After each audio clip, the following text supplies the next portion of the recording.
Hello students and friends, Pragya smart classes में आप लोगों का एक बार फिर स्वागत है। आज हम लोग अपनी एमपी पुलिस कांस्टेबल विज्ञान या साइंस की क्लास को आगे बढ़ाएंगे, जिसमें आज के टॉपिक का नाम रहेगा ग्रहों की गति या फिर ग्रहों की गति संबंधी केपलर के नियम। और ये टॉपिक वैसे डायरेक्ट संबंधित तो है पीछे के हम लोगों के किससे, गुरुत्वाकर्षण के नियम से, जो हम लोगों ने पीछे गुरुत्वाकर्षण पढ़ा था। जैसे कि हम लोग जानते हैं कि ब्रह्मांड या प्रकृति में जितने भी पिंड हैं उनके बीच एक आभासी या फिर कई बार बहुत प्रबल रूप से अपना गुरुत्वाकर्षण बल पाया जाता है। ठीक है, जो हम लोगों के सूर्य और अन्य पिंडों के बीच में, ग्रहों के बीच में भी देखने को मिलता है। तो गुरुत्वाकर्षण के नियम के ही अंदर हम लोग कहने को पढ़ रहे हैं क्या, ग्रहों की गति के नियम। तो अब यहाँ पे ये भी आप लोगों को पता होना चाहिए, ग्रहों की गति संबंधी सारे महत्वपूर्ण, यानी सारे तो नहीं बोलना चाहिए हमें, सबसे महत्वपूर्ण नियम किसने दिए, केपलर साहब ने दिए। ठीक है, तो ये भी आप लोगों को याद रखना है कि कैप लगा के हम लोग यहाँ वहाँ ग्रहों की भांति भटकते हैं, इसलिए केपलर साहब ने कौन से नियम दिए, ग्रहों की गति के नियम। तो हम लोग यहाँ वहाँ गति करेंगे कैप लगा के, और यहाँ से वहाँ लगाते घूमेंगे। ये तुक्का था, बाकी हमें लगता है मोस्टली लोगों को याद है कि ग्रहों की गति संबंधी नियम किसके हैं, केपलर साहब के हैं। ठीक है, तो इसको आप लोग याद रखें। अब आगे बढ़ते हैं। तो केपलर साहब ने ग्रहों की गति को अपने हिसाब से अध्ययन किया और उसके आधार पर कितने नियम दिए, तो आप लोगों को याद रखना 3 नियम दिए। जैसे हम लोगों ने पीछे याद किया था कि न्यूटन साहब ने कितने नियम दिए, तो आपने बोलेगा 3 नियम दिए। उनके नियम गति संबंधित थे। इनके नियम किससे संबंधित हैं, तो आप बोलेंगे ग्रहों की गति। तो अब ये ग्रह पे पहुंच गए सीधा। न्यूटन साहब तो पृथ्वी पर ही बैठे रहे, ये केपलर साहब ने सीधी उड़ान भरी, वो कहाँ पहुँच गए, थे तो वैसे वो भी पृथ्वी पर, उन्होंने पृथ्वी को पृथ्वी न मान के ग्रह माना और सारे ग्रहों के बारे में सोच डाला। ठीक है, तो आगे बढ़ जाते हैं। तो केपलर साहब ने ग्रहों की गति के 3 नियम दिए, जिसमें से पहला नियम हम लोग अब पढ़ने वाले हैं। प्रथम नियम क्या बोलता है, प्रत्येक ग्रह, अब यहाँ पे हम लोग चाहे किसी भी पिंड अंतरिक्ष की बात करें, लेकिन हम लोग यहाँ पे ये मान लेते हैं कि ग्रह और सूर्य की चर्चा होगी। तो थोड़ी सी चर्चा ये भी कर दें कि ग्रह क्या होते हैं, शायद कुछ लोगों को ना पता हो। ठीक है, या फिर जिनको पता तो वो रिवीजन के पर्पज से सुन लें कि ग्रह क्या होता है। तो ग्रह वे पिंड होते हैं जो अपने मात्र पिंड, मतलब जिनसे उनकी उत्पत्ति हुई है। जैसे हम लोगों का मानना है, भूगोल की मोस्टली जो संकल्पनाएं दी गई हैं उन सब में यही बोला गया कि पृथ्वी की उत्पत्ति सूर्य से ही हुई है। ठीक है, तो ग्रह ऐसे पिंड होते हैं जो अपने मात्र पिंड, मतलब मदर ऑब्जेक्ट की लगातार क्या करते रहते हैं, परिक्रमा करते रहते हैं और लगातार एक ही पथ पर रहते हैं। ये नहीं होता कि आज इस पथ पे और कल दूसरे पथ पे चले जाएंगे, तो वो लगातार एक ही पथ पर गति करते रहते हैं। ठीक है, वो लगातार एक ही पथ पर गति करते रहते हैं। तो ऐसे ग्रहों को, यानी ऐसे पिंडों को हम लोग क्या कहते हैं, यहाँ पर ऐसे आकाशीय पिंडों को हम लोग ग्रह कहेंगे, जो लगातार अपने मात्र पिंड की परिक्रमा करते रहेंगे और एक ही पथ पर रहेंगे, और उनका चक्कर लगाने का समय भी कैसा रहेगा, निश्चित रहेगा।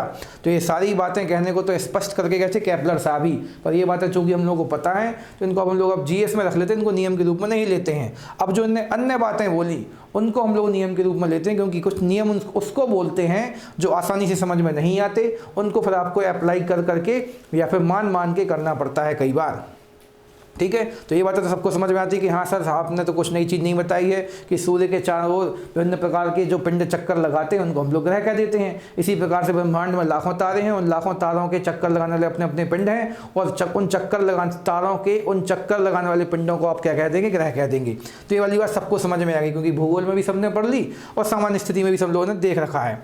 अब लेकिन जो नियम है, केपलर साहब ने क्या एक्स्ट्रा ऑर्डिनरी बताई। जैसे हमने देखो यहाँ पर चित्र बनाया है, कहते ये मान लीजिए यहाँ पे हमारी ये पृथ्वी घूम रही है, तो हमारा मानना है कि पृथ्वी सूर्य के चारों इस प्रकार से वृत्ताकार मार्ग में घूमती है। तो जैसे ही हमने वृत्ताकार बोला, ठीक है, जैसे हमने वृत्ताकार बोला तो इसलिए मानिए साइंस की फील्ड में हमने अपराध कर दिया। वृत्ताकार नहीं, आप लोग यहाँ पर बड़े बड़े लाल अक्षरों में क्या देख रहे हैं, लाल खतरे का निशान, दीर्घ वृत्ताकार चाहिए।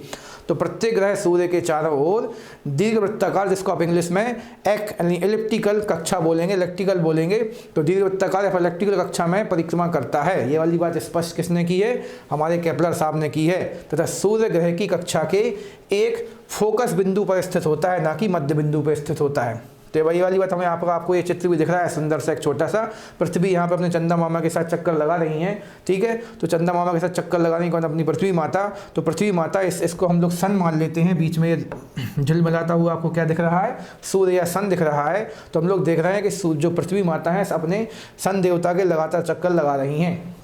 ठीक है। तो सन देवता के लगातार चक्कर लगाए, चक्कर लगाते समय जो एस है उसके चारों ओर जो पृथ्वी है वृत्ताकार नहीं, आप लोग देखो ये हम लोगों का जो चक्र है किस प्रकार से बना हुआ, इस प्रकार से लंबा ज़्यादा है और ऊंचा या चौड़ा कम है। ऐसे बनने वाले व्रत को हम लोग क्या बोलते हैं, कौन सा व्रत, दीर्घ व्रत, अंडे के समान जो आड़ा अंडा डला हुआ है यहाँ पे, तो दीर्घ व्रत या फिर इलेक्ट्रिकल। तो जो सन की जो हम लोग की अर्थ की जो ऑर्बिट है वो सर्कुलर या फिर अपनी वृत्ताकार ना होकर कैसी दीर्घ वृत्ताकार है। और दूसरी कहानी आपको ये भी याद रखना है कि यहाँ पर जो पृथ्वी चक्कर लगा तो रही है, और पृथ्वी जो चक्कर लगा तो सूर्य जो है उसकी कक्षा के मामले में केंद्र या फिर सेंटर पे नहीं है, कहाँ पे स्थित है, फोकस बिंदु पे। और जिन लोगों ने कभी भूगोल की पढ़ाई बहुत अच्छे से कर रखी है तो उनको पता है कि पृथ्वी तो यहाँ पे अपनी कक्षा में चक्कर लगाएगी, लेकिन सूर्य जो है उसके यहाँ पे स्थित रहता है। किस बिंदु पर स्थित रहता है, तो आप बोलेंगे फोकस। थोड़ा सा बड़ा कर देते ताकि आप लोगों को दिखे, ठीक है। तो पृथ्वी इस कक्षा पर लगातार चक्कर लगाएगी, लेकिन जो सूर्य है इस पोजीशन पे स्थित नहीं है। सूर्य कहाँ पे स्थित है, उसके फोकस बिंदु पर स्थित है। और फोकस बिंदु सामान्यतः आप लोग अपना चित्र कहाँ बना देते हैं, यहाँ पे, जिसको आप लोग उपसौर और अपसौर के नाम से याद रखते हैं हमारे ख्याल से, कि एक समय ऐसा आता है जब सूर्य की दूरी पृथ्वी से बहुत कम होती है, और एक समय ऐसा आता है जब सूर्य की दूरी पृथ्वी से कैसी होती, बहुत ज़्यादा। लेकिन दूरी चाहे बहुत ज़्यादा हो चाहे दूरी बहुत कम हो, सूर्य हमेशा पृथ्वी के किस बिंदु पर स्थित होता है, फोकस बिंदु, बल्कि पृथ्वी के नहीं, पृथ्वी की परिक्रमा कक्षा के हमेशा किस बिंदु पर स्थित होता है, फोकस बिंदु पर स्थित होता है। तो शब्दावली थोड़ी थोड़ी हम कभी कभी अधूरी बोल देते हैं, तो आप लोग उसको पकड़ के ज़्यादा बुरा मत माने, और मेन चीज़ों पर ध्यान दें कि जो एक कक्षा बनाई हमने उस कक्षा के मध्य बिंदु पर स्थित नहीं है, उस कक्षा के कहाँ स्थित है, फोकस बिंदु पर स्थित है। और फोकस बिंदु जो होता है वो बदलता रह सकता है, लेकिन यहाँ पे अच्छी बात यह है कि सूर्य की जो स्थिति है और पृथ्वी की स्थिति लगातार बदलती रहती है, और उन बदलती हुई स्थितियों के बाद भी पृथ्वी के सामने सूर्य हमेशा कहाँ रहता है, फोकस पे, क्योंकि एक तो बहुत बड़ा है, तो हमेशा फोकस पर रहने का अर्थ है कि उसकी स्थिति में कभी परिवर्तन महसूस नहीं होता है। ये आपको याद रखना है। ये सारी बातें कौन बोल के गए, केपलर। जो आसानी से समझ में नहीं आती उन्हीं को क्या बोल देते हैं, नियम। अब आगे चल लेते हैं। माना कि आप लोगों को समझ में आ रहा, तब भी कोई डाउट है, तब भी आपको यदि कोई डाउट है, तब भी फिर से नहीं बोलते, तब भी तो होता ही रहेगा, तब भी आप हमसे क्या कर सकते हैं, संपर्क कर सकते हैं हमारे कमेंट बॉक्स में, हम लोगों के चैनल पर दिए गए हम लोगों के व्हाट्सएप या फिर कॉन्टैक्ट नंबर से, या फिर जो आप लोगों को हमने आप लोगों की प्ले स्टोर वाला प्रज्ञा स्मार्ट क्लासेस का ऐप बताया है, उसके द्वारा भी आप लोग हमसे सीधा उसमें व्हाट्सएप के द्वारा मैसेज भेज के, या फिर अपना कोई भी डाउट वाली आप PDF डाल के, आप कुछ PDF तो नहीं बोलेंगे, इमेज डाल के आप हमसे संपर्क कर सकते हैं, कोई भी न्यूमेरिकल क्वेश्चन कर सकते हैं।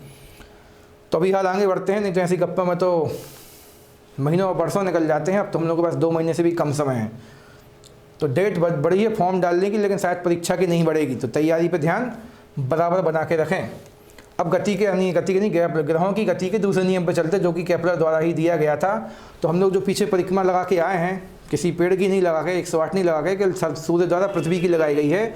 तो परिक्रमा के दौरान प्रत्येक ग्रह का क्षेत्रीय वेग, जिसको आप इंग्लिश में बोलेंगे एरियल वेलोसिटी, और ये वो वाला एरियल नहीं है जिससे हम लोग कपड़े धोते हैं कि चौंक गए क्या, वो जहाँ तक टाइट से चौंकते हैं ना, तो जो भी उसका डायलॉग अभी मुंह पर नहीं आ रहा है, बाकी ये कपड़े धोने वाला एरियल नहीं है। क्षेत्र को आप लोग इंग्लिश में क्या बोलते हैं, एरिया, तो क्षेत्रीय को क्या बोल देंगे, एरियल। तो एरियल वेलोसिटी कैसा रहेगा, नियत रहेगा, ये भी केपलर साहब बोल के गए हैं, ठीक है। इसका प्रभाव यह होता है कि जब ग्रह सूर्य के निकट होता है तो उसका क्षेत्रीय वेग बढ़ जाता है, मतलब वेग बढ़ जाता है, और जब वह दूर होता है तो उसका क्षेत्रीय वेग कम हो जाता है, अर्थात घट जाता है। तो यहाँ पर क्या बोलने का प्रयास करके गए हम लोग ये केपलर साहब, तो यहाँ पे फिर से आप लोग देख सकते हैं कि पृथ्वी लगातार इस सूर्य के चक्कर लगा रही है, ठीक है। यहाँ पे हमने सन फिर से लिख दिया, इस बार लाल पेन ले लिया। सन तो एकदम लाल लाल आग का गोला सा लगता है, पैसे है पीला, लाल लाल मान लेते हैं। तो हम लोगों को दिख रहा है कि पृथ्वी जो है एक बार यहाँ आ रही है और एक बार यहाँ आ रही है, वैसे आ तो प्रत्येक बिंदु पर रही है। तो पृथ्वी जब यहाँ पर आ रही तो हम लोग को लग रहा है बहुत दूर है, और यहाँ पर तो हम लोग को लगा पृथ्वी बहुत दूर यानी बहुत पास है। तो बस हम लोगों को ये पॉइंट याद रखना है कि पृथ्वी लगातार अपनी जगह, मतलब अपनी कक्षा पर चक्कर लगाती रहती है, और जब भी वो इस वाले पॉइंट पर लौट के आएगी तो ये वाला पॉइंट भी एक क्षेत्र बन जाएगा, ये वाला पॉइंट भी एक क्षेत्र बनेगा। जब भी वो इस क्षेत्र में लौट के आएगी उसका क्षेत्रीय वेग कैसा हो जाएगा, नियत। और क्षेत्रीय वेग नियत होने का मतलब है कि आप लोग, मतलब हम लोग जब यहाँ पे इस प्रकार से पृथ्वी द्वारा चक्कर लगाएंगे, ठीक है, जब चक्कर लगाएंगे तो चक्कर लगाते समय हम लोग का वेग परिवर्तित होता रहता है। ये आपने कहाँ पर पढ़ा है, तो आप बोलेंगे सर पीछे आपने ही हमें कोणीय वेग पढ़ाया था। उसको पढ़ाने का मेन पर्पस यही था, हमने आगे की तैयारी की थी, बिना बॉन्ड बीटा पिए तैयारी जीत की, ठीक है। तो आगे अब जीत की नहीं, अभी सिलेक्शन की है। ठीक है, तो आगे चलते हैं। इसमें क्या है कि यहाँ पे बीच में हम लोगों का कोणीय वेग के दौरान क्या था, कोणीय वेग में ये था कि जो आपका ये परिधि होती है, इस परिधि के प्रत्येक बिंदु पर जब हम लोग गति करेंगे तो हम लोग की दिशा भी चेंज होती है और दिशा के साथ साथ वेग भी चेंज होता है। दिशा के साथ साथ क्या भी चेंज होता है, वेग भी चेंज होता है। तो लगातार हम लोगों के वेलोसिटी में चेंजेस आते रहते हैं। ठीक है, तो जो चेंजेस आते रहते हैं उसके कारण से हम लोगों का जो वेग है हर एक बिंदु पे बदलेगा। लेकिन जब भी आप चक्कर के दौरान वापस उस बिंदु पे आएंगे, हम लोग अपनी बात नहीं करते थी, पृथ्वी की बात हो रही, तो पृथ्वी जब भी चक्कर के दौरान उस बिंदु पे वापस आएगा या आएगा नहीं, अब आएगी होगी, तो पृथ्वी उसी वेग को प्राप्त कर लेगी जो उसकी पिछले साल या पिछले चक्कर के दौरान थी। तो फिर से भी वापस बोल देते हैं, हम लोगों को पता है सूर्य पृथ्वी का चक्कर 1 साल में लगाती है। ठीक है, और पिछले साल पृथ्वी यहाँ पे थी और जब वो यहाँ पे थी उसका वेग मान लीजिए 1600 किलोमीटर प्रति घंटे था। पृथ्वी की औसत चाल जो है पृथ्वी के चारों, सूर्य के चारों चक्कर लगाते समय लगभग इतनी 16 से 1650 किलोमीटर प्रति घंटे है। ठीक है, तो जब वो यहाँ पे थी तो 1600 किलोमीटर प्रति घंटे की स्पीड से थी। ठीक है, और जब वो 1 साल बाद फिर से लौट के आएगी तो हर एक बिंदु पर जाने पर उसका वेग कभी घटेगा कभी बढ़ेगा, अलग अलग बिंदुओं पर जाने पे, वो भी आगे जाके चर्चा करने वाले हैं हम लोग। ठीक है, तो लेकिन 1 साल बाद जैसे ही आप इस वाले एरिया में वापस आओगे तो फिर से आप अपने कितने वेग को प्राप्त कर लेंगे, तो 1600 या 1600 किलोमीटर प्रति घंटे के वेग को प्राप्त कर लेंगे। ठीक है, तो ये आपको याद रखना है कि जब भी चक्कर के दौरान अपने उसी बिंदु पे आप वापस आते हैं तो भले अलग अलग बिंदु पे वेग आपका बदलता रहेगा, लेकिन जब आप वापस उसी बिंदु को प्राप्त करेंगे अर्थात क्षेत्र को प्राप्त करेंगे तो क्षेत्रीय वेग नियत रहेगा। इसी प्रकार से जब इस वाले बिंदु पे आएंगे, मान लीजिए यहाँ पे वेग हमने मान लिया 1800 किलोमीटर प्रति घंटे, तो जैसे ही हमारा पृथ्वी जो है इस बिंदु पे आएगी तो 1800 हो जाएगा और जब लौट के अगले साल फिर से यहाँ पे आएगी तो फिर से 1800 मिलेगा। इसी प्रकार से हर एक बिंदु पे, यहाँ पे तो हजारों बिंदु मान सकते हैं, तो हजारों बिंदुओं पे वेग तो अलग अलग रहेगा, लेकिन प्रत्येक बिंदु का अर्थात क्षेत्र का वेग निश्चित होता है। ये कौन बोल के गए हैं, केपलर साहब बोल के गए हैं। और इसी में उन्होंने आगे एक बात और बोली, जो हमने 1800-1600 माना है, इसकी तैयारी हम पीछे से करके आ रहे हैं कि क्यों हमने 1800-1600 पहले से लिख दिया है। इसका प्रभाव यह होता है कि जब ग्रह सूर्य के निकट होता है अर्थात पृथ्वी सूर्य के निकट होती है तो उसका वेग बढ़ जाता है, आप ऐसा मान सकते हैं, और जब दूर जाती तो उसका वेग क्या हो जाता है, घट जाता है। ऐसा क्यों होता है, हम लोगों को पता है सूर्य एक बड़ी चुंबक की भांति है और चुंबक के जब आप पास रहेंगे तो चुंबक आपको ज़्यादा तेज़ी से खींचने का प्रयास करेगा, लेकिन पृथ्वी के पास भी अपना एक विरोधी बल है जिसका हम लोग उसमें जाके समा नहीं रहे हैं और लगातार गति करने की कोशिश करते रहते हैं। जब इस स्थिति में सूर्य हमें खींचेगा, लेकिन हम खींचने की जगह और दूर जाने की कोशिश करेंगे, और जब ज़्यादा बल लगेगा, ठीक है, तो हम तेज़ गति से कहाँ निकल जाएंगे, दूर की ओर। ठीक है, तेज़ गति से कहाँ निकल जाएंगे, दूरी, यहाँ पर दूरी बना लेंगे। जिस प्रकार से हम लोग देखते हैं, सामान्यतः हम लोग अपने पिताजी का उदाहरण ले लेते हैं कि सन हम लोगों के लिए यहाँ पे पिताजी का काम करेंगे, तो जो पिताजी यदि यहाँ पे बैठे हुए हैं, ठीक है, और यदि हम लोग उनके पास जाते हैं तो पास जाते दौड़ के निकल जाते हैं उनके सामने से, और दूर रहते तो आसानी से काम करते रहते हैं। तो इसी प्रकार से पृथ्वी के मामले में सन की स्थिति है कि सन के जैसे ही पृथ्वी पास आती है तो दौड़ के अपनी स्पीड बढ़ा के निकल जाती है, लेकिन जब दूर होती है तो आराम से यहाँ वहाँ घूमती रहती है। ठीक है, तो इस चीज़ को आपको याद रखना है। इसको यदि आप इसको समझना, जैसे हमने आपसे शुरुआत में ही बोला था कि ग्रहों की गति के नियम गुरुत्वाकर्षण के नियम के ही उदाहरण हैं। तो गुरुत्वाकर्षण के नियम में भी आपने देखा था कि गुरुत्वाकर्षण का नियम जो था F वो दूरी के वर्ग के व्युत्क्रमानुपाती अनुपाती था। मतलब सीधी बात बोलें तो दूरी के कैसा था, व्युत्क्रमानुपाती था। तो दूरी बढ़ेगी तो बल का मान घटेगा। ठीक है, दूरी बढ़ेगी तो बल का मान घटेगा, अर्थात बल का मान घटेगा तो वेग का मान भी क्या होगा, घटेगा, और दूरी घटेगी तो बल का मान बढ़ेगा, और बल बढ़ेगा तो वेग भी क्या होगा, बढ़ेगा, क्योंकि आप सबको याद है बल बराबर है द्रव्यमान गुणा त्वरण, और त्वरण में ही कौन छुपा है, वेग छिपा है। तो अर्थात वेग और बल परस्पर समान अनुपाती या अनुपाती होते हैं। तो ये चीज़ आपको याद रखना है। तो हमने काफ़ी सारे तुक्कों से आपको समझाने की कोशिश की है कि सन को बल में चुंबक भी मान लिया, पिताजी भी मान लिया, फिर उसको आपको टेक्निकल सोर्स गुरुत्वाकर्षण से भी समझा दिया। तो सीधी बात आपको याद रखना है, दूर रहेंगे तो वेग कम होगा और पास रहेंगे तो वेग अधिक होगा, ये आपको याद रखना है। और जब भी उसी बिंदु पर लौट के आएंगे तो आप अपने वेग को पुनः प्राप्त कर लेंगे। आप मतलब ग्रह, यदि आप ग्रह हो तो आगे चलते हैं। माना कि समझ में आया हमने, क्योंकि ज़्यादा समझा दिया इस बार। अगले पॉइंट पे आते हैं, केपलर का या के ग्रहों की गति का तृतीय नियम, तीसरा नियम, the third law of Kepler's motion of planets. माना कि अच्छी इंग्लिश बोली इस बार हमने।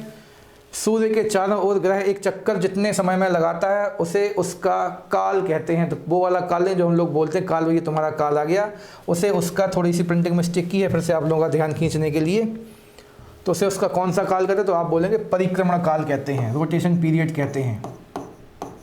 तो उसे उसका परिक्रमण काल कहते हैं। तो सूर्य के चारों ओर ग्रह जितने समय में चक्कर लगाता है उस समय को ही हम लोग क्या कहेंगे, उसका परिक्रमण काल कहेंगे। उसे किससे दर्शाएंगे, कैपिटल टी। टी फॉर क्या है, टाइम। तो इसमें कोई नया चीज़ नहीं बता रहे हैं हम आप लोगों को, अगली कहानी और पढ़ के सुनाते हैं पहले, फिर थोड़ा सा समझेंगे। परिक्रमण काल का वर्ग टी स्क्वायर ग्रह की सूर्य से औसत दूरी आर के घन अर्थात आर क्यूब के अनुक्रमानुपाती अर्थात डायरेक्टली प्रोपोर्शनल होता है। अर्थात टी स्क्वायर समानुपाती या डायरेक्टली प्रोपोर्शनल टू क्या हो जाएगा, आर क्यूब। तो एक चीज़ तो आप लोग जानते हैं, क्या जानते हैं, यहाँ पे आके जन्मा देते हैं आप लोगों को। हम लोगों को पता है कि सूर्य बीचों बीच बैठा है हम लोगों के सौर मंडल के, सोलर सिस्टम के। उसके चारों ओर बाहर सबसे पहले कौन बैठा हुआ है, तो आप बोलेंगे सर मरकरी बैठा, मतलब बुध बैठा हुआ है, ठीक है। उसके थोड़ी दूरी पे जाओगे तो कौन बैठा हुआ है चक्कर लगा रहा है, तो आप बोलेंगे सर शुक्र, वीनस। उसके थोड़ी दूरी पे कौन चक्कर लगा रहा है, लगा रही है अब तो, क्योंकि पृथ्वी एक फीमेल है जबकि बुध और शुक्र मेल हैं, ऐसा नाम से सिद्ध होता है। तो हम लोग क्या देख पा रहे हैं, एक पहली चीज़ तो ये समझना चाहिए परिक्रमण काल क्या होता है। तो हम लोग सूर्य का चक्कर लगाने में इस प्रकार से एक चक्कर लगाने में जितना समय लेंगे उसी समय या काल को हम लोग कहेंगे परिक्रमण काल या रोटेशन पीरियड। उसके बाद अब हमने दूसरी चीज़ क्या लिखी है कि परिक्रमण काल जो होता है और ग्रहों की सूर्य से औसत दूरी के, अभी घन को छुपा देते हैं, अनुक्रमानुपाती होता है। इसका अर्थ क्या है, जैसे हम लोग देख पा रहे थे यहाँ पे, हम लोग क्या देख पा रहे थे यहाँ पे कि मरकरी मतलब जो बुध है सूर्य के पास है, मतलब उसकी दूरी या त्रिज्या कैसी रहेगी, कम रहेगी, तो चक्कर लगाने का समय भी कैसा रहेगा, कम। शुक्र की दूरी थोड़ी सी बढ़ गई, मतलब आर का मान बढ़ गया, तो चक्कर लगाने का समय भी क्या होगा, बढ़ जाएगा। उसी प्रकार से अर्थ की बात करें तो त्रिज्या का मान और ज़्यादा बढ़ जाएगा और चक्कर लगाने का समय क्या होता जाएगा, बढ़ता जाएगा। मतलब जितनी दूरी बढ़ती जाएगी उतना ही क्या समय बढ़ता जाएगा। तो ये वाली बात तो आपको समझ में आती है आसानी से, क्योंकि ये जनरल लॉ है। तो हमने फिर से बोला जो चीज़ आसानी से समझ में आती है वो नियम का रूप नहीं ले पाती, तो सबको समझ में आ जाती है, ठीक है। तो आपको सबको पता है दूरी बढ़ाएंगे, जैसे हम लोग मैदान का चक्कर लगाएंगे, आप लोग, आपसे कोई बोले 10 चक्कर लगाओ तो आप छोटे छोटे चक्कर लगा लेना, ठीक है। और जी आपसे कोई बोलता है 100 चक्कर लगाओ, यानी एक चक्कर लगाओ तो आप बड़ा चक्कर भी लगा सकते हो। तो सेम कहानी यहाँ पे, यदि चक्कर के मामले में आप त्रिज्या बढ़ाएंगे तो समय भी क्या होगा, बढ़ेगा। लेकिन अब इन दोनों के बीच संबंध क्या होता है, तो ये हम लोगों को याद रखना है। जो संबंध टी और आर एक दूसरे के समानुपाती होते हैं, ये वाली बात तो आप लोग समझ गए। यदि टी बढ़ाओगे तो आर बढ़ेगी, आर बढ़ेंगे तो टी बढ़ेगा। लेकिन इन दोनों के बीच संबंध जो होता है वो कितना होता है, T square directly proportional to R cube. मतलब इनका जो अनुपात, बढ़ने का अनुपात होता है, यदि आप एक आर बढ़ाओगे तो एक टी की वृद्धि नहीं होगी, यदि आप आर बढ़ाओगे तो आर के घन में वृद्धि जितनी होगी वो किसके बराबर होनी चाहिए, टी के वर्ग के रूप में वृद्धि होनी चाहिए। इसमें वैसे समझाने में काफ़ी ज़्यादा मेहनत और हमें बहुत सारे गणितीय सिद्धांतों का उपयोग करना पड़ता है, तो अभी यहाँ पर ज़्यादा ध्यान नहीं दिलवाते हैं। बस आपको ये याद रखना है कि वृद्धि तो होगी पर किस अनुपात में होगी, टी पे स्क्वायर लगेगा तो आर पे कितना लगेगा, आर पे 3 की घात लगेगी। तो टी पे लग रही है छोटी घात, क्योंकि टी क्या है, टाइम। और हम लोगों को पता सबसे बड़ा क्या है, समय है। जैसे डायलॉग चलता है हम लोगों के भारत में, समय सब कुछ सिखा देगा, समय आएगा तो देख लेंगे, क्योंकि सबसे बड़ा क्या है, समय है। तो बड़ी चीज़ पे छोटी घात लगनी है। और दूरी कैसी, दूरी आजकल छोटी होती है, फ़ोन लगाओ भैया फटाक से बात हो जाएगी, अर्थात दूरी छोटी है तो दूरी छोटी चीज़ पे कितने की घात लगानी, 3 की घात। और तब भी किसी का मन है सर हमें तो इसका पूरा समझना है। तो इसी हमारे प्रज्ञा स्मार्ट क्लासेस के आप लोग 11th क्लास के वीडियो हमने डाल रखे हैं यहाँ पर, तो उनको आप सर्च कीजिए। वहाँ पे हमने आपको ये भी सिद्ध करना सिखाया कि टी स्क्वायर कैसे समानुपाती होता है आर क्यूब के। तो हाल फिलहाल में भी आगे बढ़ते हैं। तो ये वाली बात आपको समझ में है कि त्रिज्या कम तो समय कम और समय कम तो त्रिज्या कम। आगे चलते हैं, ज़्यादा परेशान नहीं करते हैं अब। अर्थात सूर्य से अधिक दूर ग्रहों का परिक्रमण काल भी अधिक होता है, ये वाली बात आपको पता है। सबसे कम समय लगाता है बुध, और सबसे दूर कौन बैठा है हम लोगों का, वरुण ग्रह, जिसको आप नेपच्यून जानते हैं। तो वो सबसे दूर है, इसलिए उसका समय भी कैसा होता है, ज़्यादा होता है। अर्थात हमने वही चीज़ लिख रखी, देख के ही बोल दिया, कुछ तीर नहीं मारा बोल के, कि सूर्य के निकटतम ग्रह बुध का परिक्रमण काल मात्र 88 दिन है। दूरस्थ ग्रह वरुण अर्थात नेपच्यून का परिक्रमण काल कितना है, 165 वर्ष, क्योंकि वो बहुत ज़्यादा दूर बैठा दिया। ऐसा कहीं बताना पड़ेगा हमारे लिए, तो यहाँ कहीं हमें क्या मानना पड़ेगा, वरुण देवता को, जिसको आप नेपच्यून बोलते हैं।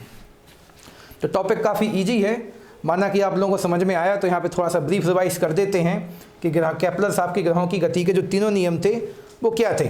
पहला नियम क्या बोला उन्होंने, कि जब कोई भी पिंड सूर्य के चारों ओर चक्कर लगाएगा, यानी ग्रही पिंड सूर्य के चारों ओर चक्कर लगाया तो उसकी कक्षा कैसी होगी, दीर्घवृत्तीय होगी, ठीक है। दूसरा नियम क्या पढ़ा हम लोगों ने, कि जब भी आप किसी बिंदु पर पहुंचोगे तो आपको निश्चित क्षेत्रीय वेग मिलेगा। और उसी नियम में ये बोल दिया गया था कि दूर होने पर क्षेत्रीय वेग कम होता है और पास होने पर क्षेत्रीय वेग कम होता है। गलत बोल गए हम, फिर से बोल देते हैं, अब पूरा ही फिर से रिवाइज कर देते हैं कि पहला नियम क्या बोला था कि चक्कर लगाते समय कक्षा का आकार दीर्घवृत्तीय होगा, और दीर्घवृत्त में क्या होता है, दीर्घवृत्त में क्या होता है कि एक बिंदु आपको दूर मिलेगा, एक बिंदु आपको पास मिलेगा। तो प्रत्येक बिंदु पर लेकिन जब भी आप चक्कर लगाओगे तो प्रत्येक बिंदु का क्षेत्रीय वेग नियत होता है और दूर वाले बिंदु पर वेग कम और पास वाले बिंदु पर वेग अधिक होता है। ये दूसरा नियम था। अब तीसरा नियम भी आप लोगों ने ये भी पढ़ लिया है कि भैया जितनी दूरी बढ़ाते जाओगे तो चक्कर लगाने में समय भी क्या होगा, बढ़ेगा। और किस अनुपात में बढ़ेगा, तो T square directly proportional to R cube, मतलब टी स्क्वायर अनुपाती होगा आर क्यूब के। तो आशा करते हैं आप लोगों को तीनों नियम समझ में आए। तब भी कोई डाउट है तो हम लोगों का द्वार आपके लिए खुला है, खुला ही रहेगा, खुला ही रहेगा। अब आगे बढ़ते हैं, पूरा गाना में आता नहीं है, कल याद करके सुनाएंगे आपको पूरा। तो आगे बढ़ते हैं, अगला टॉपिक क्या है, उपग्रह। अगला टॉपिक है हम लोगों का उपग्रह, जिसको आप लोग सैटेलाइट कहते हैं। अभी पिक्चर भी आई थी कोई सैटेलाइट करके, सैटेलाइट जो भी था नाम नहीं लेते हैं, आप लोग पक्का उसको जरूर सर्च करोगे और हमारी चैनल क्लास को सर्च नहीं करेंगे तो आप इसको सर्च कीजिए, आपको पक्का हम सैटेलाइट पे पहुंचाएंगे गगनयान के द्वारा। तो एक होमवर्क हम आप लोगों से ये भी दे देते हैं, वैसे कई लोगों को ज्ञान है कि आप लोगों को सैटेलाइट संबंधी एक महत्वपूर्ण योजना हमारे भारत में चल रही है जिसका नाम क्या है, गगनयान। तो गगनयान के बारे में आप अधिक से अधिक कमेंट हमारे कमेंट बॉक्स में कीजिए। हमारे बारे में नहीं करना, आपको किसके बारे में करना, गगनयान। तो गगनयान क्या है, इसके बारे में क्या क्या चल रहा है हमारे देश में, इसका ज्ञान आपको होना चाहिए। तो गगनयान से बढ़ाइए अपना ज्ञान और पहुँचिए गगन में। तो इससे आप कमेंट कीजिए, जो सबसे अच्छा कमेंट करेगा उसको हम फ़ोन लगाएंगे अपने हाथों से और मुंह से बात करेंगे पक्का। आगे चलते हैं। तो उपग्रह क्या है, किसी ग्रह के चारों ओर परिक्रमा करने वाले पिंड। तो पिंड ये करने में बिंदु ही चाहिए, तो आप लोग थोड़ा सा बुरा मत मानिए इस चीज़ को लेके। तो करने वाले पिंड को उस ग्रह का उपग्रह कहते हैं। ठीक है, तो अच्छा नहीं समझाने, फिर से बोल देते हैं क्या बोला आखिरकार हमने। हम लोगों को पता है सूर्य के चारों ओर चक्कर लगाने वाले पिंड को हम लोग ग्रह कहते हैं। जैसे हमारी पृथ्वी सूर्य के लगातार चारों ओर चक्कर लगाती है। यदि हम चित्र से समझाएं आपको, तो मान लीजिए ये सूर्य है और सूर्य के चारों ओर इस प्रकार से पृथ्वी चक्कर लगा रही है, तो ये ग्रह है। ठीक है, तो ये स्टार जो मेन पिंड जिसके पास खुद ऊर्जा उत्पन्न करने की शक्ति होती है वो होता है सूर्य अर्थात तारा। ठीक है, तारा अर्थात सूर्य, ऐसा भी बोल सकते हैं। और उसके भी जो चक्कर लगाता है उसको आप लोग बोलते हैं ग्रह, मतलब अपना क्या हो गया, प्लैनेट। और जो ग्रह के भी चक्कर लगाता है, और जो ग्रह के भी चक्कर लगाता है जिसको हम लोग चंदा मामा के नाम से जानते हैं, उसको आप क्या कहेंगे, उपग्रह। तो जो ग्रह के भी चक्कर लगाएगा उसको आप क्या कहेंगे, उपग्रह कहेंगे। ठीक है, उसको आप उपग्रह कहेंगे। तो उपग्रह क्या है, तो किसी ग्रह के चारों ओर परिक्रमा करने वाले पिंड को उस ग्रह का क्या कहेंगे आप, उपग्रह या उपग्रह कहेंगे। सैटेलाइट, कुछ लोग उपग्रह को उपग्रह भी कहते हैं, तो हमने भी उसी स्टाइल में बोल के सुना दिया, उपग्रह सैटेलाइट। तो जैसे कि चंद्रमा पृथ्वी का एक उपग्रह है, बल्कि यहाँ पे पूरा भी हम बोलें चंद्रमा पृथ्वी का प्राकृतिक उपग्रह है ना, और एकमात्र है। चंद्रमा पृथ्वी का प्राकृतिक उपग्रह है, नेचुरल सैटेलाइट है, एक ही मात्र हमारे पास। वैसे हमने जो चित्र बनाया है आपको यहाँ पे, वो तो हमने कृत्रिम सैटेलाइट का बना के दे दिया है। ये कृत्रिम सैटेलाइट देखिए काफ़ी तेज़ गति से घूम रही है। तो उपग्रह के बारे में आप लोगों को हमारे ख्याल से ज़्यादा जानकारी है, तो अब आगे चल लेते हैं।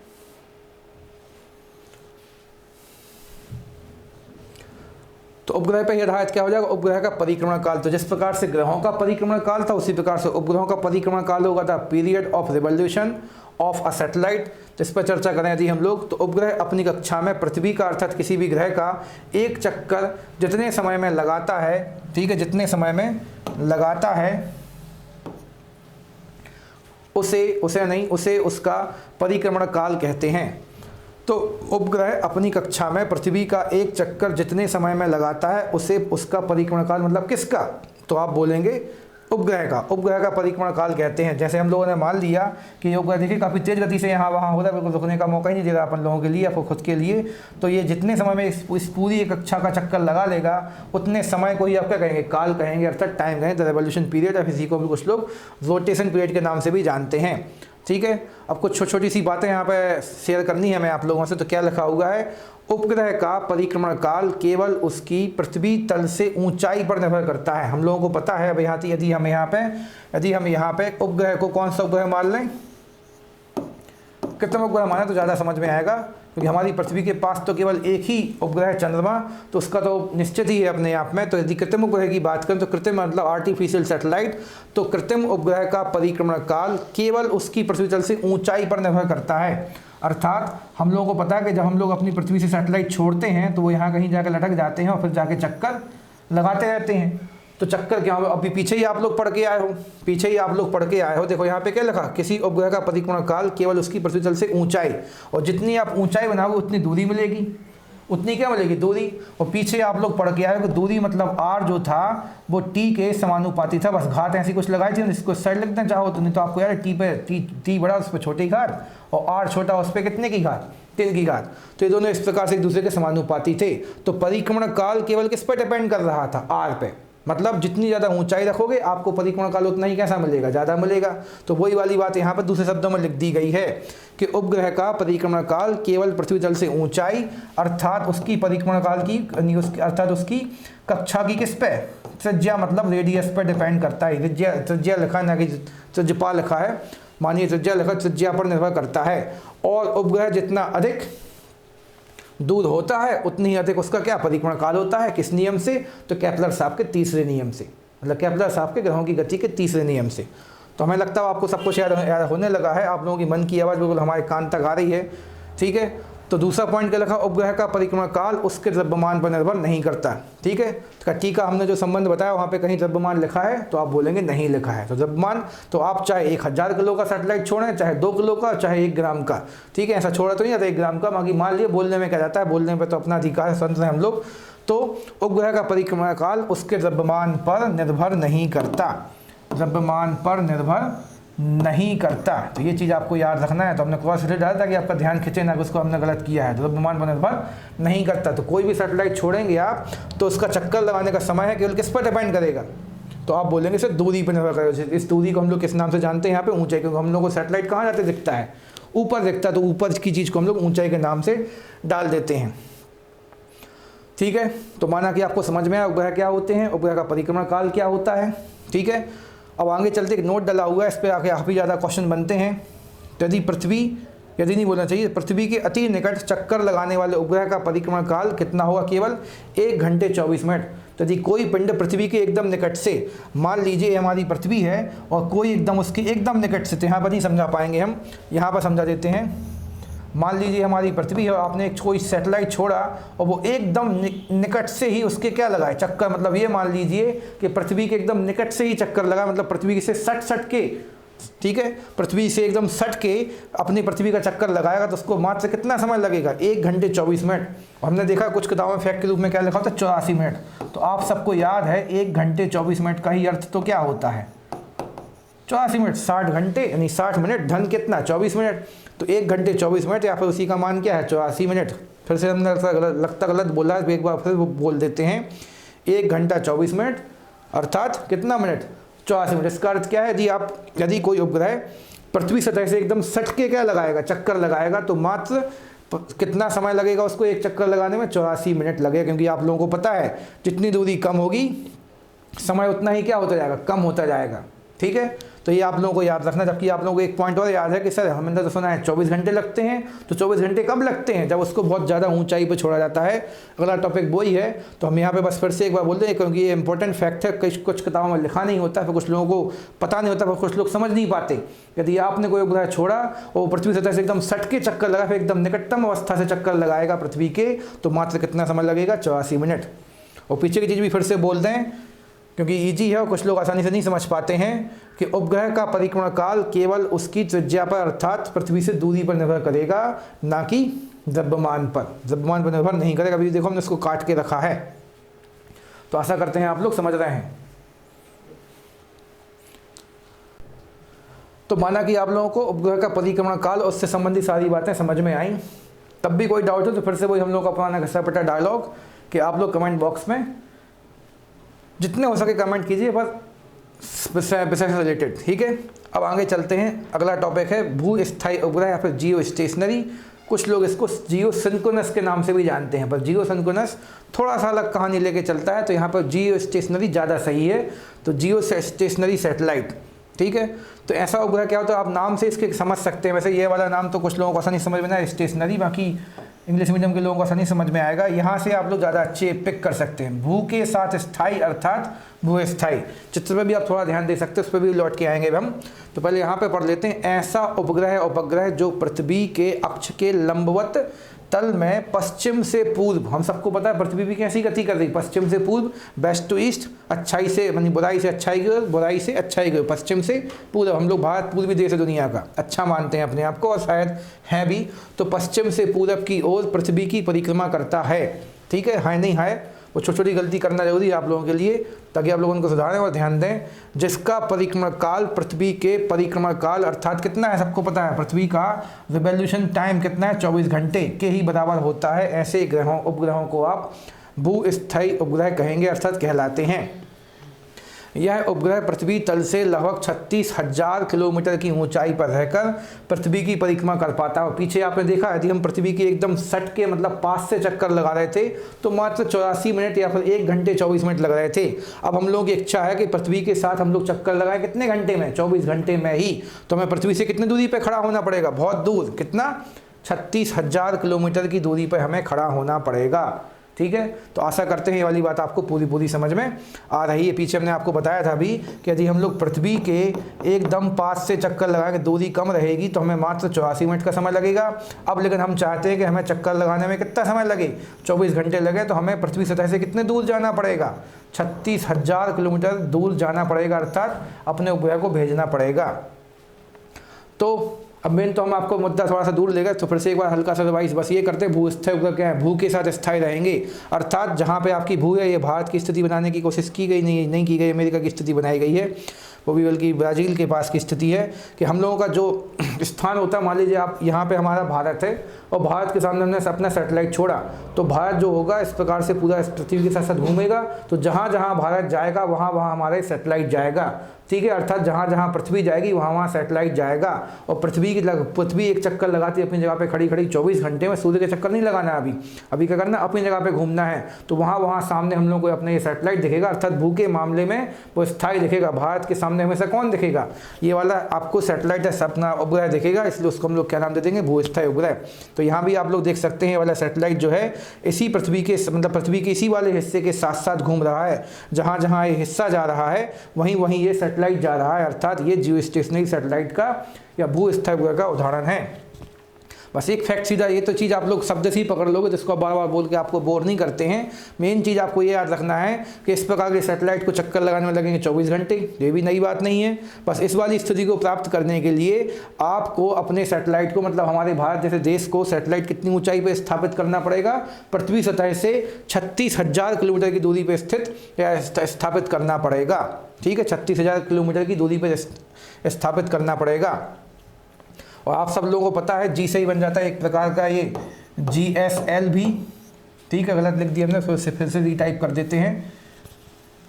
तो ऐसे शब्द आप लोगों ने हमारे ख्याल से पढ़ रखे हैं, हम लोगों को पता है समसामयिकी और तकनीकी से भी काफ़ी क्वेश्चन आने वाले हैं। इसी प्रकार से PSL भी, ये दो महत्वपूर्ण हम लोगों के भारत के उपग्रह यान हैं जो सैटेलाइट को छोड़ने का काम करते हैं, जहाँ पे GSL भी जियो स्टेशनरी सैटेलाइट से संबंधित है। तो अब इसका पूरा फुल फॉर्म और इसका पूरा फुल फॉर्म, इसके बारे में जो भी जानकारी हो सके आप लोग हमसे शेयर कीजिए। और फिर से आप लोगों को इनामी प्रतियोगिता रखते हैं, आपसे हम संपर्क करेंगे जी, आप इस प्रकार की चीज़ों को हमारे पास लेके शेयर करेंगे। बस आप लोगों का ज्ञान बढ़ाने का और इंटरेस्ट बढ़ाने का हम लोगों का टारगेट है। तो 36,000 किलोमीटर की ऊंचाई पर स्थापित करना है, किसकी सहायता से, GSLV की सहायता से। और इसमें क्या अंतर है ये आप लोगों को हमें बताना, मेन तो फुल फॉर्म तो कम से कम बताना ही है, तो हम भी बताएंगे आगे की क्लासों में यदि मौका मिलेगा तो।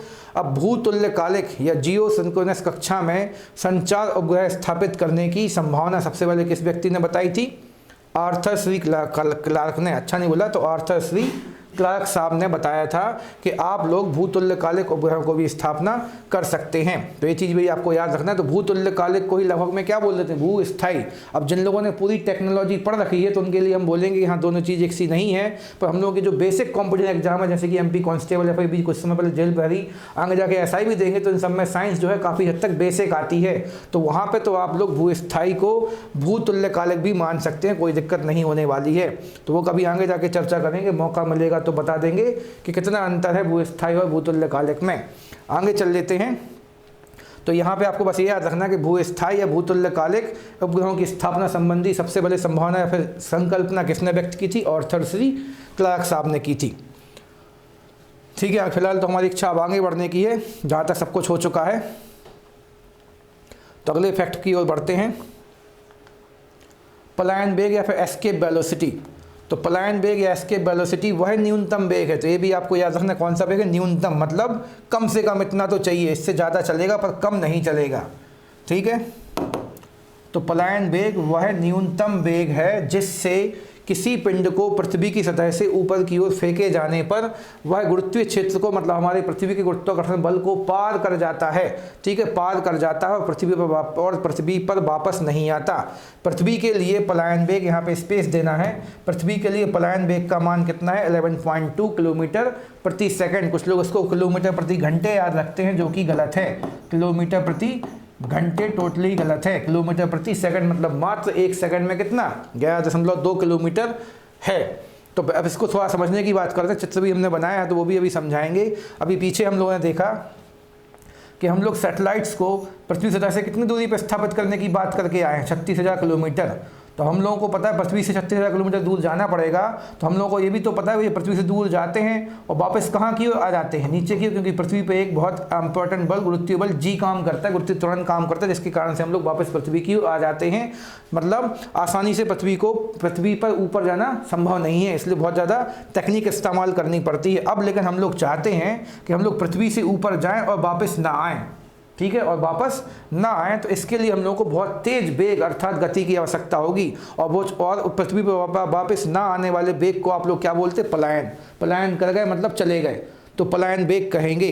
तो ऐसे वेग को जिसके कारण से हम लोग पृथ्वी से एक बार जाएंगे वापस नहीं आ पाएंगे, ठीक है, तो ऐसे वेग को हम लोग नाम दे देंगे पलायन वेग। और इसका हम लोगों को पता है कि इसके लिए हम लोगों को पृथ्वी के गुरुत्वीय बल या गुरुत्वीय त्वरण जी के मान को, मतलब 9.8 मीटर पर सेकेंड, मतलब 1 मीटर मीटर पर सेकंड, मतलब 1 सेकंड में कितना वेग बढ़ जाता है, घट जाता है, 9.8 बढ़ जाता है। तो आपको इसको तो पार करना ही पड़ेगा। अब हम लोग देख पा रहे हैं यहाँ पे कि 9.8 मीटर बहुत छोटी सी राशि है। 9.8 मीटर बहुत छोटी राशि, हम लोग को कितने दूर तक जाना पड़ता है, 36,000 किलोमीटर दूर तक जाना पड़ता है। इतने दूर तक फेंकने के लिए हम लोग को बहुत तेज वेग भी चाहिए, ठीक है, बहुत तेज वेग भी चाहिए, और साथ में इस गुरुत्वीय त्वरण के मान को भी हमें एक प्रकार से अप्रभावी सिद्ध करना है। इसलिए यहाँ पर 9.8 मात्र मीटर है, पर वहाँ पे क्या होगा 11.2 किलोमीटर। बाकी पीछे का सेकंड सेम है, बस वहाँ पे सेकंड स्क्वायर है, यहाँ पे क्या है सेकंड है, तो वो सेम है। तो मतलब सीधी बात है, ये छोटा सा वेग भी हमें अपनी ओर ना खींच पाए, क्योंकि हर सेकंड पे ये लगेगा। तो हम लोगों को यहाँ पे जाके क्या करना है, इसको इतनी तेज गति से फेंकना है ताकि हम लोगों को हर सेकंड पे वाला वेग लगने, यानी ये वाला त्वरण लगने के बाद भी हम बाहर चले जाए। तो उस वेग का मान कितना माना गया है, कितना निर्धारित किया गया है, 11.2 किलोमीटर प्रति सेकंड, लेकिन कैसा न्यूनतम, अर्थात इससे कम नहीं छोड़ेंगे, इससे ज़्यादा जितना चाहे चलेगा। मतलब हज़ारों किलोमीटर प्रति सेकंड की स्पीड से भी आप चाहें तो छोड़ेंगे तो भी दिक्कत नहीं होने वाली है। तो माना कि आपको समझ में आया, कुछ ज़्यादा एनर्जी खर्च कर दी हमने अपनी यहाँ पे। तो अब आगे चलते हैं। तो पलायन वेग का मान कितना है 11.2 किलोमीटर प्रति सेकंड, ना कि घंटे। तो हमें यदि यहाँ से बाहर जाना है तो कम से कम कितनी स्पीड से फेंकना पड़ेगा उसको, 11.2 किलोमीटर प्रति सेकंड की गति से। अब चित्र को भी समझा नहीं, चित्र बुरा मान जाएगा, हमें तुमने क्यों डाला है यहाँ पे।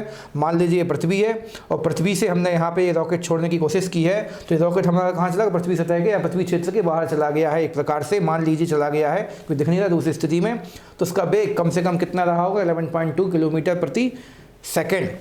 और ये फिर आप लोगों ने मंगलयान पिक्चर में देख रखा था कि मंगलयान पिक्चर में जो धीरे धीरे उसका पलायन वेग प्राप्त करने के, क्योंकि घर्षण बल का मान भी बहुत ज़्यादा होता है। तो हम लोग देख रहे थे मंगलयान पिक्चर में क्या कि ये मान लीजिए हमारी पृथ्वी थी और हम लोगों का जो मंगलयान था, समझो यहाँ से बाहर से छोड़ा गया, तो पहले उसने 1-2 चक्कर थोड़ी यहीं पर लगाए और फिर यहाँ से वो अपनी विद्या वालन बोलती थी पुड़ी सेक के कि उसको थोड़ा सा दूर फेंको, फिर जाके फिर चक्कर लगाता था वो, और फिर वो पुड़ी सेकती थी और फिर से ऐसा चक्कर लगता था, फिर वो पुड़ी सेकती थी और फिर से ऐसा चक्कर लगता था। तो ऐसा क्यों करते थे, क्योंकि उस मंगलयान के पास उतनी एनर्जी नहीं थी जितनी एनर्जी चाहिए, ठीक है, और घर्षण बल का मान भी ज़्यादा था, तो कहीं फेल ना हो जाए, इसलिए उसको बार बार झटके मार के कहाँ फेंका जा रहा था बाहर। तो वो वाली कहानी भी ठीक थी।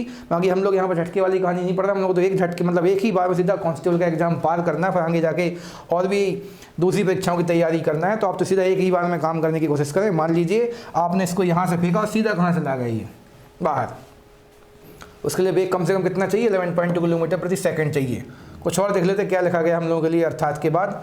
अर्थात पृथ्वी तल से किसी वस्तु को 11.2 किलोमीटर प्रति सेकंड या इससे अधिक वेग से ऊपर किसी भी दिशा में फेंक दिया जाए तो वस्तु फिर पृथ्वी तल पर वापस नहीं आएगी, टाटा बाय बाय हो गया तो हो गया। फिर उससे जो सिग्नल मिलेंगे वो सिग्नल तो ले सकते हैं, उस वस्तु को यदि वापस भी लाना है तो फिर बहुत खर्चा करना पड़ता है। हम लोग देख रहे हैं आजकल न्यूज़पेपर वगैरह में एक बात ये भी छड़ी रहती है कि पृथ्वी नहीं अंतरिक्ष में बहुत ज़्यादा सैटेलाइट्स का कचरा भी बढ़ गया है, पर उस कचरे को वापस लाना बहुत कठिन काम है। तो उसके लिए भी अब एजेंसियाँ नियुक्त की जा रही हैं जो विशेष खर्चे पर विशेष तकनीकों की सहायता से उस कचरे को इकट्ठा करेंगी। अब या तो वहीं नष्ट करेंगे, फिर वापस कहाँ लेके आएंगी, पृथ्वी पर, क्योंकि अंतरिक्ष में इन सैटेलाइट्स का कचरा भी बहुत ज़्यादा बढ़ चुका है और एक सैटेलाइट का दूसरी सैटेलाइट से टकराने का डर बना रहता है।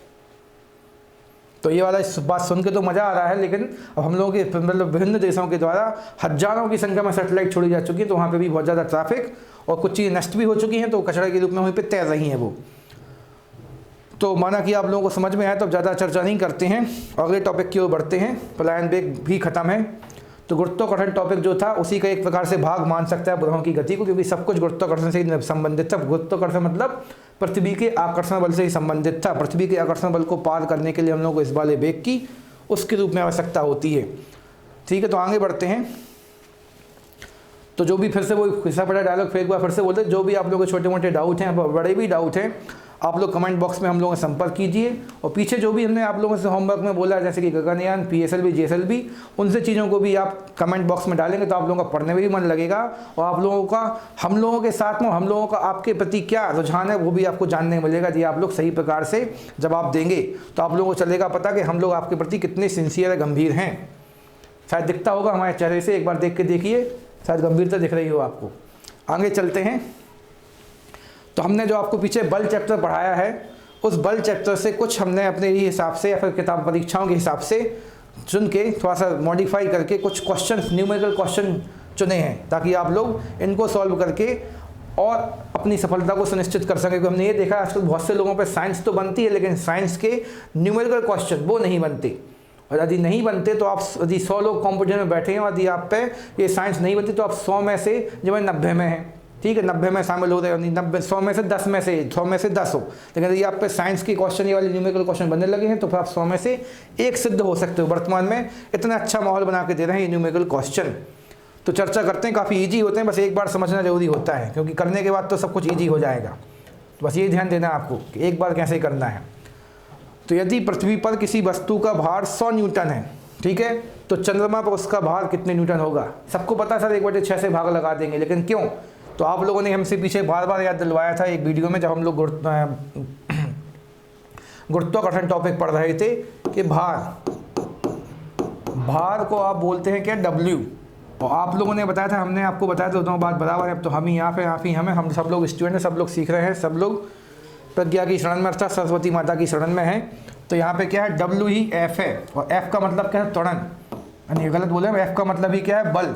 और बल बराबर क्या होता है? द्रव्यमान गुणा त्वरण। तो द्रव्यमान मतलब m, और A फॉर होता है त्वरण। लेकिन पृथ्वी के मामले की बात हो तो पृथ्वी के मामले में m को हम लोग क्या, A को हम लोग क्या लिखते हैं? G लिखते हैं।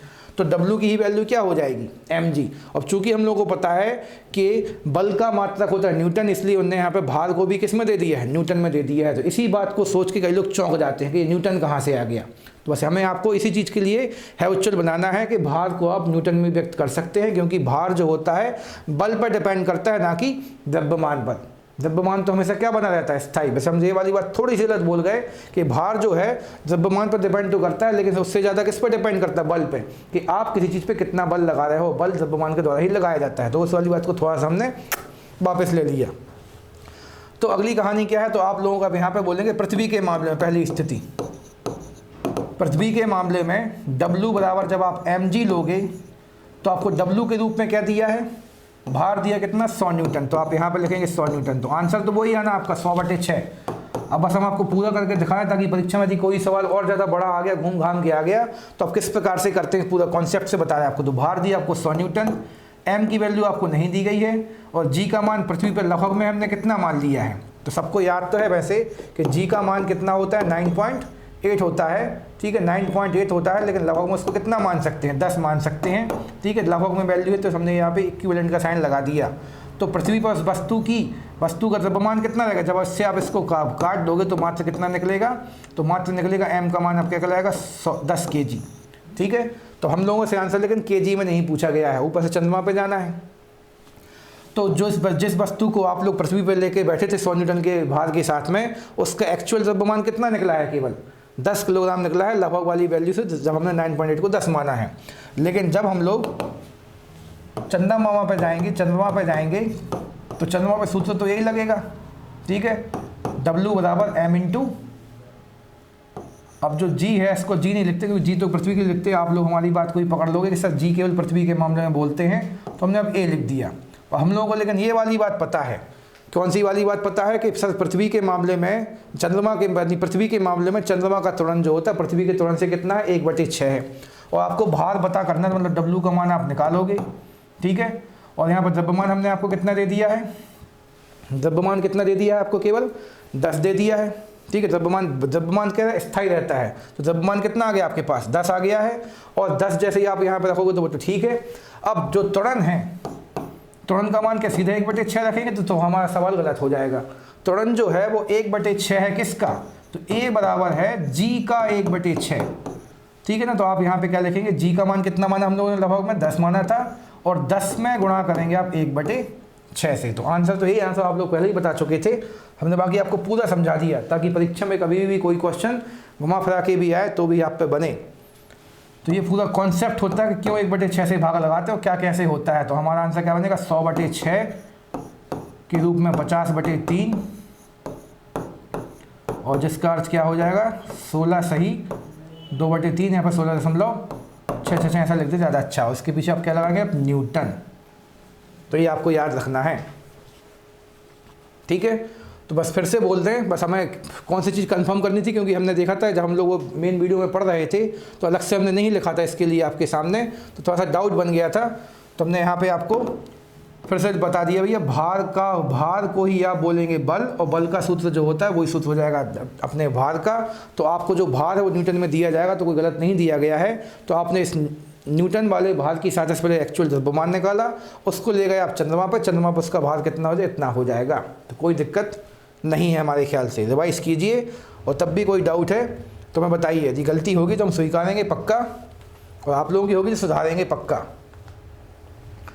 अगला पॉइंट है, किसी दरवाजे पर उसके कब्जे से कब्जा समझते हैं मोस्टली आप लोग, जो ऐसा करता है। कब्जे करने से वर्ड मुँह पे नहीं आ पा रहा है अभी, तो आप लोग कमेंट बॉक्स पर डाल दीजिए, हम सीख लेंगे। किसी दरवाजे पर उसके कब्जे से 1 मीटर की दूरी से 20 न्यूटन का बल लगाया जाता है, तो बल आघूर्ण ज्ञात कीजिए।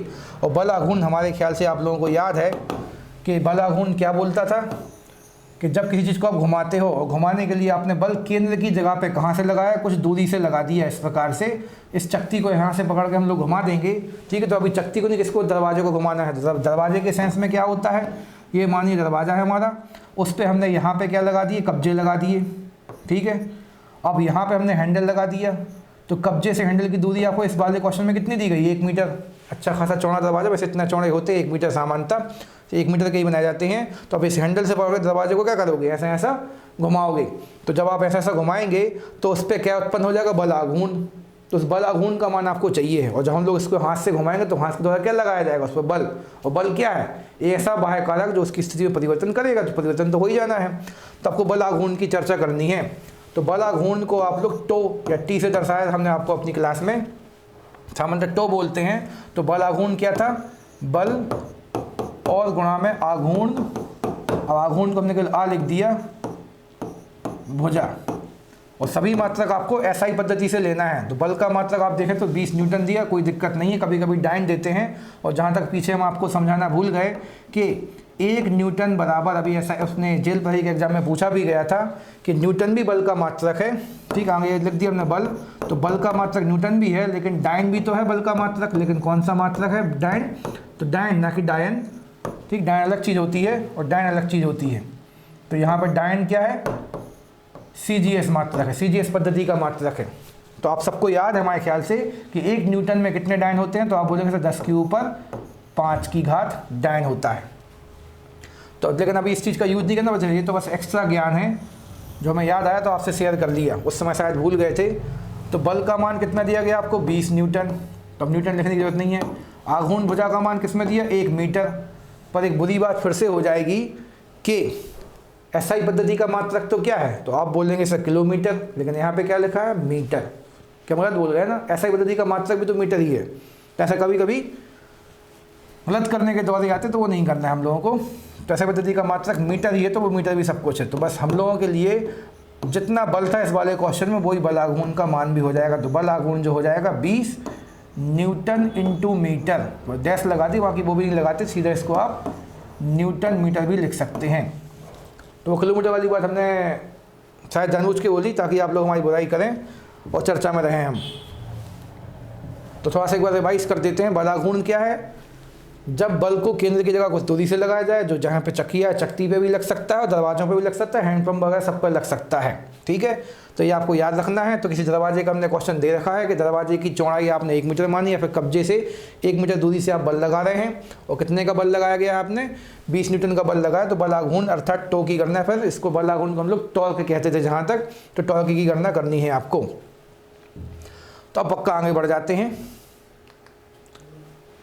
यदि पृथ्वी पर किसी वस्तु का, अच्छा आगे बढ़ना ना कि पीछे जाना है, किसी वस्तु द्वारा 10 सेकंड तक 50 न्यूटन का बल लगाया जाता है तो संवेग परिवर्तन की गणना करें।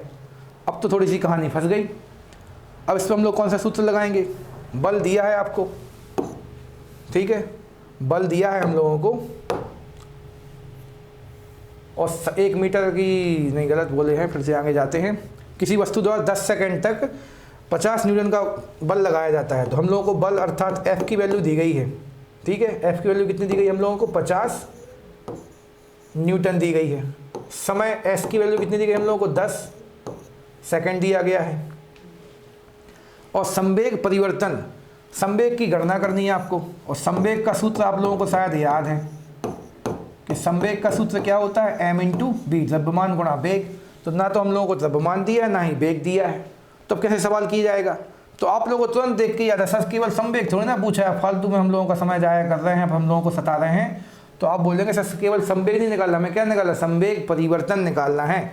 और आप लोगों को तुरंत गति का द्वितीय नियम याद आया कि किसी वस्तु पर आरोपित बल उसके संवेग परिवर्तन की दर के क्या होता है? अनुपाती होता है। तो वहीं से आप लोग बोलेंगे गति के द्वितीय नियम से, गति के, तो माना कि हमारी राइटिंग बहुत सुंदर है, आप लोगों को देखने में बड़ा मज़ा आ रहा है, और नहीं आया तो आप लोग फिलहाल मैटर पर ध्यान दें और हमारी राइटिंग के मज़े लें।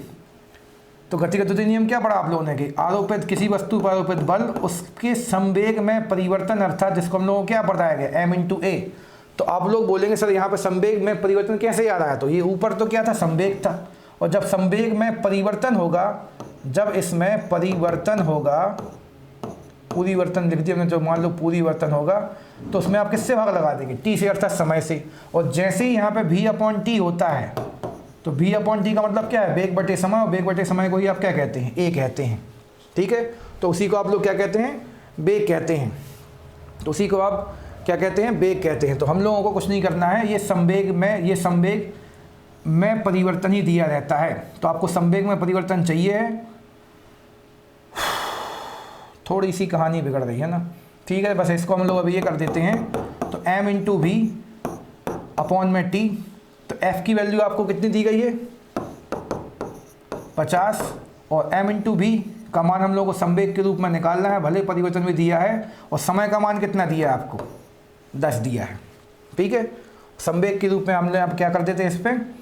तो m इंटू वी को हम यहाँ पर लिख देते हैं संवेग, और इसका गुणा इसमें करेंगे तो 50 धाम कितने हो जाएंगे? 500। तो संवेग के रूप में आपको 500 का मान मिल जाएगा। तो इस वाले संवेग में आपको बार बार परिवर्तन करना है, टी के रूप में कितने सेकंड में? 10 सेकंड में। तो थोड़ा सा हम फंस गए थे, समझाते फिर से बोलते हैं। संवेग में परिवर्तन को आप लिख सकते हैं mv/t, और हम लोग को पता है जो अपना गति का द्वितीय नियम है उसमें f होता है किसके बराबर? संवेग में परिवर्तन के बराबर, अर्थात m इंटू ए के बराबर। तो a को ही आप लिख सकते हैं v/t। तो आपको इस संवेग में परिवर्तन की दर निकालनी है, पर कितने समय में?